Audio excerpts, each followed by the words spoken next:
Est-ce qu'on peut se mettre d'accord sur le fait que le Paris Saint-Germain est la meilleure équipe d'Europe? Alors oui, en Ligue 1, quand tu fais jouer ta classe biberon, quand tu es dans un championnat qui compte pas tant que ça pour le club de la capitale, on va arrêter de faire semblant, il y a des revers qui peuvent s'inscrire. Mais quand les Parisiens reviennent en Ligue des Champions, quand les titulaires reprennent leur place, quand les joueurs sont à nouveau en forme, eh bien ça donne 7-2 du côté de Leverkusen, un score tarif à l'extérieur, c'est phénoménal. Comment ça s'est dessiné? Voici les compositions qui étaient alignées et on commence par parler du seul Parisien décevant, Zabarni. Il concède 2 pénaltys, il est expulsé relativement tôt dans le match. En fait c'est simple, ça a été une soirée catastrophique pour lui, mais tellement catastrophique que j'ai même pas envie d'en tirer des enseignements.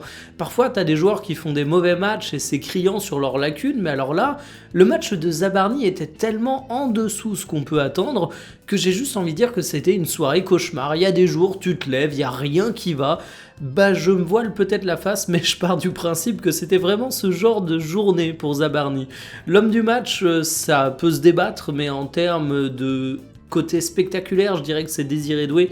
Désiré Doué qui en seulement 45 minutes a marqué un doublé, 2 buts qui ont été particulièrement appréciables, impressionnants, et c'est assez intéressant de voir qu'il a été placé dans un poste de faux numéro 9 et c'est Mayoulou qui a été mis au milieu de terrain, et finalement Désiré Doué, même si ça correspond pas à la compétition que je vous ai donnée au départ, je sais, mais en termes d'animation, Désiré Doué était quand même bien plus offensif, et bien justement dans ces parties bien plus offensives, je l'apprécie davantage.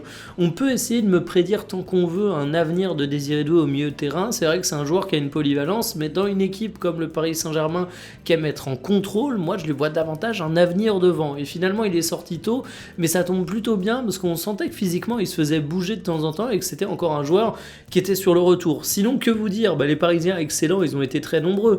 Vitinha, c'est un roi au milieu de terrain, il a absolument tout réussi au cours de sa rencontre. J'ai apprécié également Zahir Emery, que je vous décrivais dans ma vidéo d'avant-match comme étant un joueur qui remonte en puissance petit à petit.